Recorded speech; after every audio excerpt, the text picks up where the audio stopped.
जय जगन्नाथ सांग मैंने मो हिमांशु मोर ब्लॉग रे आपण मानक स्वागत करुच्ची। आज गोटे पुराण वर्णित मठ हिसाब से आपण को तार बरणी विषय कहि आमर यहाँ कटकर जोब्रा रे महानदी कूल गोटे मठ अच्छी जहाँ को कहती तत्व बट बा आमर जो रहिले अच्युतानंद महाप्रभु से यही मठरे ही साधना करते से मठटा आज केते कालू केते हजार वर्ष कि केते वर्ष हम कहीं हीरा कही पारना से विराट तत्वभूत माने वरवृक्ष ता तले मठटी अच्छी आपण ये जोबरा नदी कूल महानदी कूल ही मठटी एवं देखो सब ठाकुरंकर अच्युतानंद महाप्रभु जगन्नाथ बलभद्र सुभद्रा भितर ये मठटा चतुर्पार्श्व ये गणेश महाप्रभु ये हनुमान महाप्रभु तापर आपन के मठ भीतर को मुझे नहीं जाऊँ देखो मठ भीतर कौन अच्छी ये द्वारपाल अच्छा ये मठ भितर से बाबा जो अच्युतानंद महाप्रभु थिले तांकर मूर्ति गोटे स्थापन करा जायछि से भितर देखो से भितर बहुत सुंदर ताला पड़ी भितर तो जाई हेबन तो भितरटा देखु तो ये मठर खासियत होची एया एटा कहीं कहीं केते बेलरू ये मठ तैयारी होची कहीं जानी ना वर्तमान मठरे विभिन्न प्रकार जेहेतु यहाँ पुराण भी वर्णित अच्छे अच्युतानंद मठ आप पुराण भी पढ़ले जापर ये मठरे अच्युतानंद महाप्रभुंकर स्थापन करा मूर्ति ये विराट बड़ गछ आ भितर बहुत भयंकर साप आठी गोटे कहीच अच्छी विभिन्न जीवजंतु अच्छा यहाँ आप परिदर्शन कले जापर बेसी दूर बाट नुहे आम कटक जिलार कटकर महानदी कूल ही मठटी अवस्थित देखो आप बुलिले आप आसिले जानवे विराट बर गछ आर चेर असंख्य गछ भी कहीं हजार वर्षर गछ कि केते हम तो आम आकलन करने जहाँ किंवदंती अनुसार आम जा देखुचे एत बड़ गछ नहीं केते बात्या केते बन्या केते जाइए गछ किसी भी आज्ञा है आज पर्यंत गछ सेमती अच्छी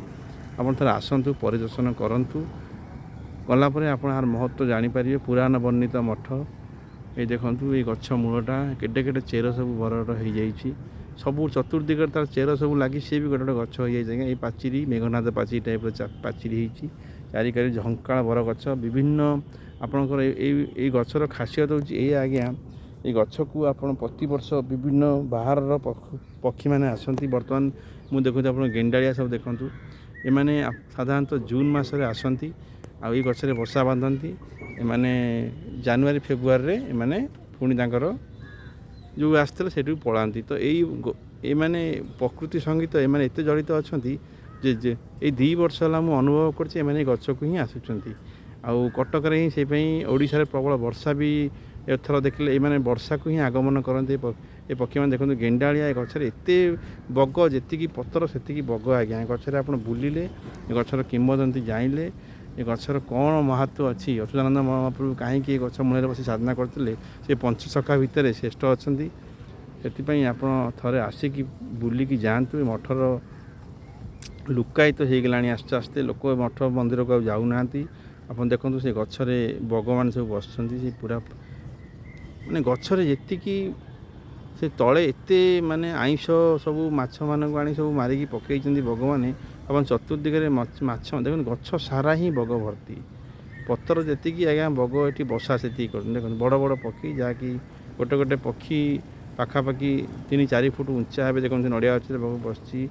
मैंने से आपड़ से गले ही तार मनोरम दृश्यटा अनुभव करें नई कूल मठटीए सुंदर परिवेश आउ सबुजिमार परिपूर्ण गछटी गछ ही मानी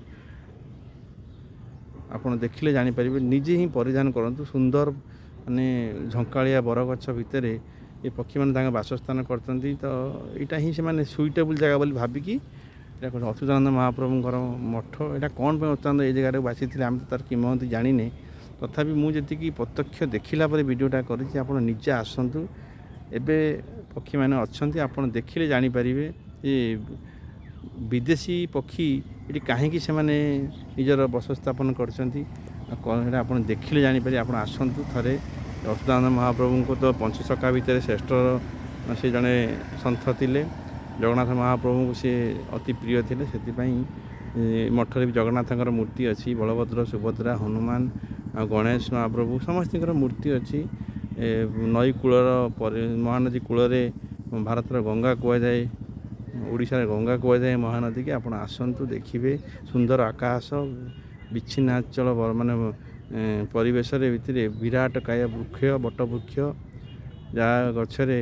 ଏତେ ପକ୍ଷୀମାନେ ତାଙ୍କର ବସସ୍ଥାପନ କରିଛନ୍ତି। ସେମାନେ ଗୋଟେ ଭଗବାନଙ୍କର ପ୍ରକୃତିକି ସେମାନେ ଏତେ ଭାବରେ ପଶୁପକ୍ଷୀମାନେ ଅନୁଭବ କରିପାରୁଛନ୍ତି ଯେ ସେମାନେ କେଉଁ ଦେଶରୁ ଉଡ଼ିକି ଆସିଛନ୍ତି। ଏଇଟା ହେଉଛି ରାସ୍ତାଟା ଆଜ୍ଞା। ରାସ୍ତାର କରକୁ ଲାଗିଛି ଗଛଟି, ଦେଖନ୍ତୁ କେତେ ସୁନ୍ଦର ଗଛଟି। ଚତୁର୍ଦିଗରେ ତା ଖାଲି ଚଢ଼େଇ ଚଢ଼େଇ ଚଢ଼େଇ ଖାଲି ବଗ ଶୁଆ ସାପ ଏ ଗଛରେ ଆଜ୍ଞା ପରିପୂର୍ଣ୍ଣ। ଆପଣ ଥରେ ଆସନ୍ତୁ, ଥରେ ବୁଲନ୍ତୁ, ଅଚ୍ୟୁତାନନ୍ଦ ମହାପ୍ରଭୁଙ୍କ ମଠକୁ ପରିଦର୍ଶନ କରନ୍ତୁ, ଆପଣ ଜାଣିପାରିବେ ଆଜ୍ଞା। ନ ଆସିଲେ ଆପଣ କିଛି ବି ଜାଣିପାରିବେନି। ବିରାଟ କାୟ ବରଗଛ, ଯାହାକି 1000 ବର୍ଷର ଗଛ। ଦେଖନ୍ତୁ ମାନେ ପ୍ରତି ପତର ପ୍ରତି ଡାଳରେ ଆଜ୍ଞା ଚଢ଼େଇ ବସା ବାନ୍ଧିଛନ୍ତି। ଥରେ ପ୍ରକୃତି ସହିତ ଆପଣ ଅନୁଭବ ହୁଅନ୍ତୁ। ଏ ସୁନ୍ଦର ଗଛଟିକୁ ଆସି ଦେଖନ୍ତୁ, ଜାଣିପାରିବେ ମଠର ମାହାତ୍ମ୍ୟ କ'ଣ, ମଠ କାହିଁକି ଏଇଠି ହେଇଛି। ଆ ପାଖରେ ଗୁରୁକ୍ଷେତ୍ର ରହିଛି ଆମର। ସେଠି କଥାରେ ଅଛି ଯେ ଭଗବାନଙ୍କର କଳ୍କି ଅବତାରର ଗୋଟେ ଅନ୍ଧବିଶ୍ୱାସ ଏଇଭଳି ସବୁ ରହିଯାଇଛି। ଆପଣ ଥରେ ଆସନ୍ତୁ, ବୁଲନ୍ତୁ, ଦେଖିବା କ'ଣ ଭଗବାନଙ୍କର ଦୟା। ଆପଣ ଥରେ ଆସିଲେ ଜାଣିପାରିବେ। ଶୁଭମ, ମୁଁ ଆଜ୍ଞା ମୋ ବ୍ଲଗ୍ରେ ସବୁବେଳେ ନେଚର ଉପରେ ଭିଡ଼ିଓ କରେ, ପ୍ରକୃତି ଉପରେ ଭିଡ଼ିଓ କରେ, କାହିଁକିନା ମୁଁ ପଶୁପକ୍ଷୀ ଭାରି ଭଲ ପାଏ। ଯଦି କିଛି ଭୁଲ ଥାଏ କ୍ଷମା କରିବେ। ଜୟ ଜଗନ୍ନାଥ, ରାଧେ ରାଧେ, ସମସ୍ତେ ଭଲରେ ଥାଆନ୍ତୁ।